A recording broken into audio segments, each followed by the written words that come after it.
ගුද මාර්ගයේ වේදනාවක් ඇති වෙන්න පුළුවන් රෝග තත්ත්ව මොනවාද? මේ එක් රෝග තත්ත්වය හඳුනාගන්නේ කොහොමද? මේ රෝග තත්ත්වවලට ප්‍රතිකාර කරන්නේ කොහොමද? මම මහාචාර්ය දක්ෂිත වික්‍රමසිංහ මේ වීඩියෝකේදී අපි වේදනාවක් එක්ක එන ගුද මාර්ගයේ රෝග තත්ත්ව, කියන්නේ ෆිෂර්ස්, සර්වගෙඩි සහ අර්ශස් වල සංකූලතා ගැන කතා කරමු. මගේ පිටිපස්සේ තියෙන්නේ ඇමරිකා එක්සත් ජනපදයේ ශිකාගෝ නගරය.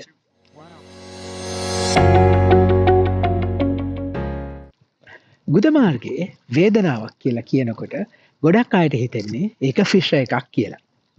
ෆිෂර් එකක් කියන්නේ ගුද මාර්ගයේ පටකවල ඇතිවන ඉරීමක්. විශේෂයෙන්ම මලබද්ධය තිබුණ වෙලාවක, තටමපු වෙලාවක ගුද මාර්ගයේ පටකවල ඉරීමක් ඇති වෙන්න පුළුවන්. මේ ඉරීමත් එක්කම තද වේදනාවක් ඇති වෙනවා. සමහර විට රුධිර ගැලීමක් දකින්නත් පුළුවන්. මේ වගේ ෆිෂර් එක රෝග ලක්ෂණ තිබෙනකොට වෛද්‍යවරයෙක්ට පරීක්ෂා කරලා පහසුවෙන්ම ෆිෂර් එක හඳුනා ගන්න පුළුවන්.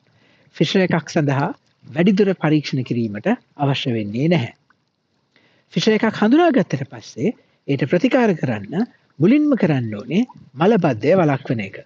ඔබ අනිවාර්යයෙන්ම දවසට වතුර ලීටර් 2ක්වත් බොන්න ඕනේ.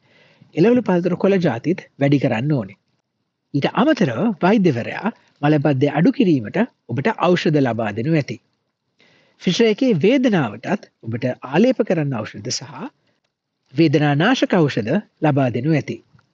ෆිෂර් එකක් සනීප වෙන්න ගුද මාර්ගයේ මාංශ පේශිය රිලැක්ස් වෙන්න ඕනේ. ස්පැසම් එක අඩු වෙන්න ඕනේ.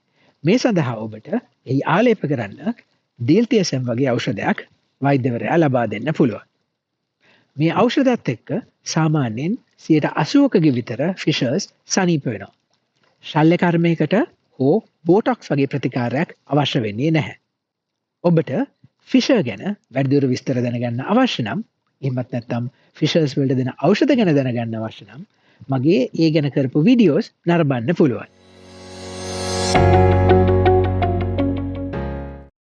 වේදනාවක් එක්ක ගුද මාර්ගයේ ඇති වෙන්න පුළුවන් තවත් රෝග තත්ත්වයක් තමයි සරව ගෙඩියක්. එහෙමත් නැත්නම් ඇබ්සෙස් එකක්. ෆිෂර් එකකදී නම් වේදනාව තියෙන්නේ වැසිකිලි යන අතරතුර සහ ඊට පසුව පැයක් වගේ කාලයක් ඇතුළත විතරයි. හැබැයි සරව ගෙඩියකදී මේ වේදනාව දවස් 30ෙම තිබෙනවා. ඊට අමතරව ඔබට උණ ඇති වෙන්න පුළුවන්. සරව ගෙඩියක් කියන්නේ ගුද මාර්ගයේ ග්‍රන්ථියක් ආසාදනය වීම නිසා එහි සුදි රුධිරාණු එකතු වෙලා සරව එකතු වීම. බොහෝ අවස්ථාවල ආසාදනයක් විතරක් තිබෙනවා නම් සරව හැදිලා නැත්නම් ඇන්ටිබයොටික් එකකින් ප්‍රතිජීවක ඖෂධයකින් මේකට ප්‍රතිකාර කරන්න පුළුවන්. හැබැයි සරව එකතු වෙලා තිබෙනවා නම් ඇන්ටිබයොටික් වලින් එහෙම හැදිච්ච සරව අයින් වෙන්නේ නැහැ. ඒ සඳහා ශල්‍ය කර්මයක් කරලා සරව ඉවත් කරන්න ඕනේ. මේකත් පහසුවෙන්ම වෛද්‍යවරයෙක්ට කායික පරීක්ෂාවකින් හඳුනා ගන්න පුළුවන් රෝග තත්ත්වයක්. පරීක්ෂණ කරන්න අවශ්‍ය වෙන්නේ නැහැ. හැබැයි ඔබට නිතර සරව ගෙඩියක් ඇති වෙනවා නම්, එකම තැන සරව ගෙඩිය ඇති වෙනවා නම් සමහර විට ඒක ෆිස්ටියුල එකක් නිසා ඇති වෙනවා වෙන්න පුළුවන්.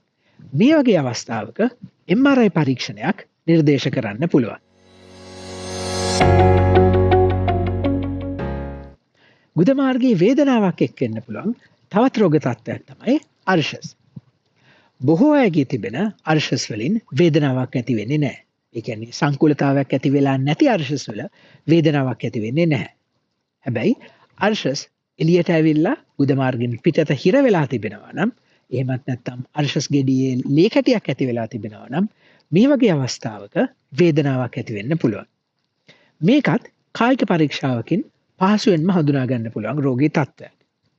මෙහිදී ප්‍රතිකාර කරන්න විශේෂයෙන්ම අපි ලබා දෙන්නේ වේදනානාශක ඖෂධ, ආලේප කරන ඖෂධ සහ වේදනානාශක පෙති. ඊට අමතරව ඇන්ටිබයොටික් එකක්, ප්‍රතිජීවක ඖෂධයක් සමහර අවස්ථාවලදී ලබා දෙන්න පුළුවන්. මලබද්ධය තිබෙනවා නම් මලබද්ධයටත් අවශ්‍ය ප්‍රතිකාර ඔබට වෛද්‍යවරයා ලබා දෙනු ඇති. ඊට අමතරව ඔබට සිට්ස් බාත් එකක්, එහෙම නැත්නම් ලුණු වතුරයක බැහැලා ඉන්නත් වෛද්‍යවරයා උපදෙස් දෙනු ඇති. බොහෝ විට මේ ඖෂධත් එක්ක, මේ ප්‍රතිකාර ක්‍රමත් එක්ක මේ අර්ශස් වල ඇතිවෙච්ච සංකූලතාවය අඩු වෙලා යනවා. හදිසියේ ඔපරේෂන් එකක් අවශ්‍ය වෙන්නේ නැහැ.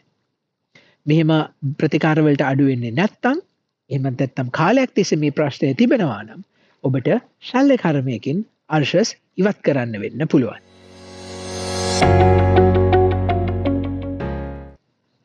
දැන් ඔබට තේරෙනවා ඇති ගුදමාර්ගයේ ඇතිවෙන්න පුළුවන් රෝග තත්ත්ව කීපයක්ම වේදනාවක් එක්ක ඇතිවෙන්න පුළුවන් කියලා. මේ රෝග තත්ත්ව වෛද්‍යවරයෙක්ට කායික පරීක්ෂාවකින් පහසුවෙන්ම හඳුනා ගන්න පුළුවන්. ඒ නිසා ඔබට මේ වගේ වේදනාවක් ඇති වෙනවා නම් ඉක්මනින්ම වෛද්‍යවරයෙක්ව හමු වෙලා ඔබට සුදුසුම ප්‍රතිකාරය ලබා ගන්න පුළුවන්. මගේ YouTube channel එකේ, Facebook page එකේ සහ Instagram feed එකේ මේ වගේ තවත් වීඩියෝ ඔබට නරඹන්න පුළුවන්.